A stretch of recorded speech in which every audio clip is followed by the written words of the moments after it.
Bring it back.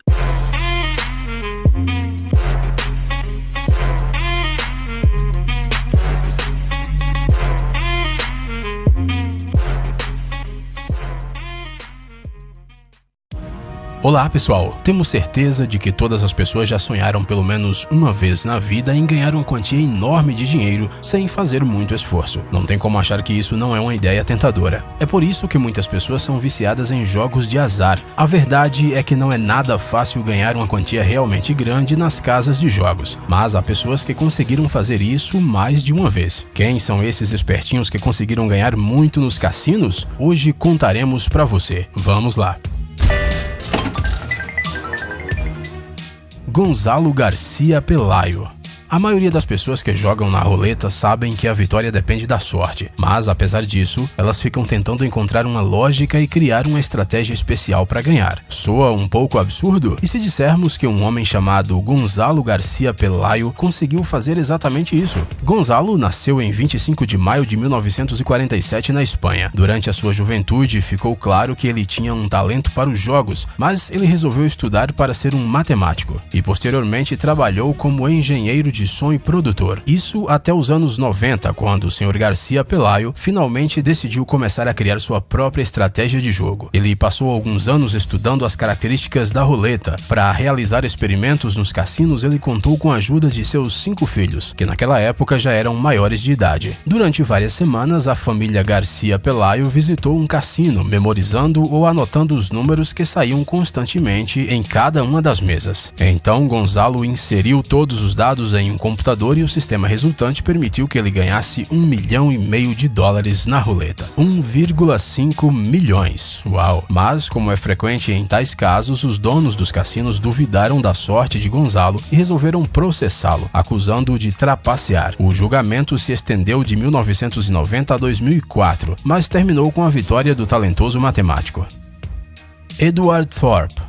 Nos anos 60, o professor de matemática Edward Thorp percebeu que o blackjack é fundamentalmente diferente de outros jogos de azar. Na roleta, nos dados, nas máquinas caça-níqueis e no poker, os acontecimentos do passado não estão de forma alguma relacionados com os eventos do futuro e, portanto, não os afetam. No blackjack, por outro lado, as cartas usadas durante uma rodada são removidas do jogo, o que significa que é possível prever o que acontecerá em seguida. É claro que outras pessoas já tinham chegado a essa conclusão antes, mas ninguém foi capaz de transformar suas suposições em um sistema. Ninguém, exceto Edward Thorp. Thorp usou o supercomputador IBM 704 do Instituto de Tecnologia de Massachusetts, que era o computador mais poderoso do mundo na época, para estudar as probabilidades e desenvolver uma tecnologia especial para a contagem de cartas. Assim como no filme 21, quando se trata de blackjack, tudo fica mais fácil se tivermos um professor do MIT. Para testar sua teoria, o Sr. Thorp entrou em contato com o jogador profissional Manny Kimmel. O método de contagem realmente funcionou. Com apenas $10 mil, os dois conseguiram ganhar outros 11 mil em apenas um final de semana. Talvez a vitória tivesse sido maior se não fosse pelos serviços de segurança do cassino. Posteriormente, Edward Thorp escreveu um livro, Beat the Dealer, que se tornou um best-seller. Com a ajuda de seu sistema, muitos jogadores de blackjack realmente ficaram ricos. Será que precisamos dizer que os cassinos não curtem nada quando alguém usa o método Thorp e que essas pessoas são banidas? Dustin Marks. Será que o croupier pode ser um fraudador? Finalmente. Afinal, ele tem acesso às cartas e, ao mesmo tempo, levanta menos suspeitas sendo um funcionário do próprio cassino. Só é preciso ter as habilidades necessárias, e Dustin Marks foi um dos trapaceiros mais bem-sucedidos em quebrar os cassinos. Mas ele começou sua carreira como mágico. Desde a infância, o Dustin fazia truques e, tendo se formado na faculdade, esperava se tornar um famoso ilusionista. Bem, as coisas aconteceram de uma maneira um pouco diferente, mas Marks conseguiu ficar famoso. Para dominar completamente a arte das mágicas com cartas, em 1983, Dustin resolveu trabalhar como croupier em um dos cassinos de Las Vegas. O seu conhecimento da tecnologia moderna permitiu ao ilusionista aperfeiçoar seus truques, e para avaliar o seu desempenho, o croupier desonesto filmava os seus truques com uma câmera. Se ele não percebia o truque sujo ao assistir à gravação, significava que o truque estava perfeito. Mas para ganhar em um cassino, ele precisava de um parceiro. Ele escolheu um croupier de um estabelecimento próximo para isso. Depois de combinarem suas estratégias, os dois trapaceiros trocavam constantemente os papéis de croupier e jogador. Em uma única noite, eram capazes de ganhar mais de $100 mil. Esta dupla se tornou uma das mais bem-sucedidas no mundo do jogo. Durante todo o tempo de sua atividade fraudulenta, eles conseguiram enriquecer consideravelmente e nunca foram apanhados. Tommy Carmichael.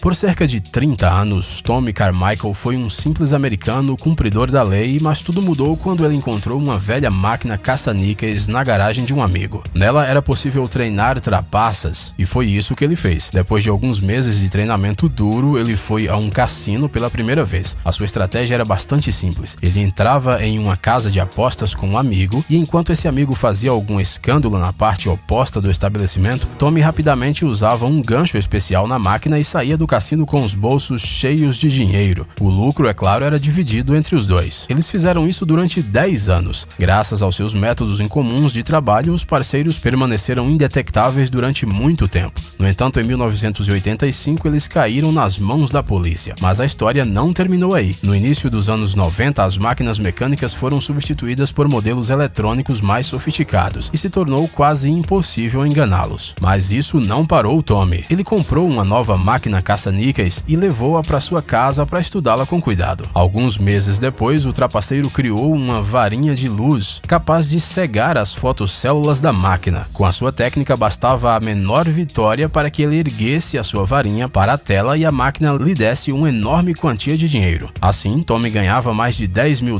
por dia. No fim das contas, Tommy Carmichael foi pego, mas ele concordou em cooperar com o FBI. Hoje, esse senhor das máquinas caça-níqueis trabalha no Comitê de Prevenção contra Fraudes na indústria de jogos e desenvolve mecanismos especiais que protegem os caça-níqueis contra hackers. Luis Colavento. A história do mundo dos cassinos conhece muitas das mais intrincadas ideias de fraude. Algumas delas foram extremamente bem-sucedidas, outras falharam miseravelmente. Uma figura de destaque entre os grandes trapaceiros de Las Vegas foi Luis Colavento, mais conhecido por seu apelido de Moeda. Ele criou uma maneira inteiramente nova de trapacear nos cassinos e, enquanto ele não foi descoberto, conseguiu ganhar um bom dinheiro. O problema foi que os melhores especialistas do FBI começaram a trabalhar para desmascará-lo e o cara simplesmente não teve como escapar da punição. Surpreendentemente, ao contrário do resto dos caras do vídeo de hoje, Luis Colavento jamais se sentou em uma mesa de jogo, não tentou analisar o funcionamento da roleta e não fez mágicas. A única coisa que o Luis fez foi produzir em casa fichas que eram impossíveis de distinguir das fichas verdadeiras e depois as trocar por dinheiro. Uma ideia tão simples que chega a ser difícil acreditar. Quando o esquema foi descoberto, até mesmo os especialistas experientes em cassinos ficaram surpresos. Pai Go John. No arsenal dos fraudadores que tentam enriquecer nos cassinos, há uma variedade de truques, bem como todos os tipos de dispositivos eletrônicos e tecnológicos. E tem também alguns criminosos que conspiram com os próprios funcionários dos estabelecimentos. Um caso assim ocorreu no início dos anos 2000 em San Diego. Entre 2002 e 2007, o jogador vietnamita conhecido pelo apelido de Pai Go John, juntamente com a sua equipe, ganhou mais de $7 milhões nos cassinos. Para começar, os trapaceiros treinavam os croupiers a embaralhar as cartas de maneira falsa. Com esse truque, a ordem das cartas no baralho permanecia a mesma, mesmo depois de embaralhadas. Depois que o croupier dava as cartas, entrava em jogo um dos membros da gangue, que estava sentado na mesa. Uma vez que ele já sabia que cartas do baralho viriam, ele usava um microfone escondido em sua manga para indicar para os outros como eles deveriam agir, comprando mais cartas ou saindo do jogo. A ação desses trapaceiros era tão bem pensada que por um longo tempo ninguém nem suspeitou. No final, um dos funcionários da segurança do cassino notou que um jogador estranho sempre sussurrava algo em sua manga e o esquema foi revelado. Key Theft. Quando criança, Key Theft conheceu os jogos de azar, mas como ele jogava mal, logo ele desistiu das cartas. Em vez disso, Theft se encantou pelas ciências exatas e dedicou sua vida a elas, se tornando um excelente engenheiro. Kate, no entanto, sonhava em criar uma máquina que contasse as cartas durante o jogo e transferisse o resultado para a pessoa, que analisaria os dados independentemente e tomaria uma decisão. Em 1969, quando Theft tinha 35 anos de idade, ele e seu filho Marty conseguiram criar tal ao dispositivo. A máquina foi batizada de George e consistia em um pequeno computador pessoal, uma bateria, um pedal e um par de óculos. O princípio da operação do dispositivo era interessante. O computador ficava na cintura de um jogador, enquanto o outro levava a bateria. Quando o jogador recebia as cartas, ele inseria os dados na máquina com o dedo do pé através de um pedal especial, e logo o resultado aparecia nos óculos. Infelizmente, o George era grande e terrivelmente incômodo, então ele foi substituído pelo David. Com ele, o Keith conseguiu ganhar $40 mil em poucos dias. Logo, o dispositivo começou a ser vendido, o que permitiu que o talentoso engenheiro enriquecesse mais ainda. Infelizmente, em 1985, todos os estados dos Estados Unidos proibiram o uso de computadores em estabelecimentos de jogos de azar. Este evento deixou o Keith Taft muito triste, e ele se despediu das cartas para o resto da vida. Dominic Loridio. Dizem que é simplesmente impossível ganhar no Craps, um dos mais populares jogos de dados. Dominic Loridio provou o contrário. Infelizmente, hoje é quase impossível encontrar fatos exatos sobre a sua biografia. Sabe-se que Dominic nasceu em meados do século XX nos Estados Unidos, onde estudou e trabalhou durante vários anos como um simples funcionário de uma loja. Mas um dia decidiu mudar radicalmente a sua vida e prestou atenção nos dados. Ele pôs na cabeça que neste jogo, como em qualquer outro, definitivamente deveria haver algum sistema que permitisse jogar as combinações necessárias. E você não vai acreditar, mas o Dominic descobriu o sistema. Durante vários anos, Loridio treinou duro os lançamentos de dados. Ele mudou as táticas, a inclinação da mão, a força do arremesso e outros parâmetros, e depois estudou as combinações resultantes. Gradualmente, ele foi capaz de entender como jogar os dados para alcançar o resultado desejado, e então foi para Vegas. Tendo ganhado grandes quantias várias vezes nos cassinos de Las Vegas, Loridio entrou para a lista de pessoas proibidas nos estabelecimentos de jogos de azar da cidade. Apesar de que ele na verdade não usou nenhum método fraudulento, os funcionários do cassino não conseguiam decifrar o segredo do seu sucesso e consideraram que o Dominic estava simplesmente trapaceando. Então o homem decidiu viajar pelos maiores cassinos dos Estados Unidos. Depois de ganhar enormes quantias em poucos anos com a ajuda de seu sistema, o Dominic entrou para as listas negras da maioria das grandes casas de apostas dos Estados Unidos. Hoje em dia, ele continua envolvido no mundo dos jogos de azar e realiza seminários ensinando a todos que querem conhecer a sua técnica secreta. Dizem que os seus estudantes acabam ganhando tanto quanto o próprio professor.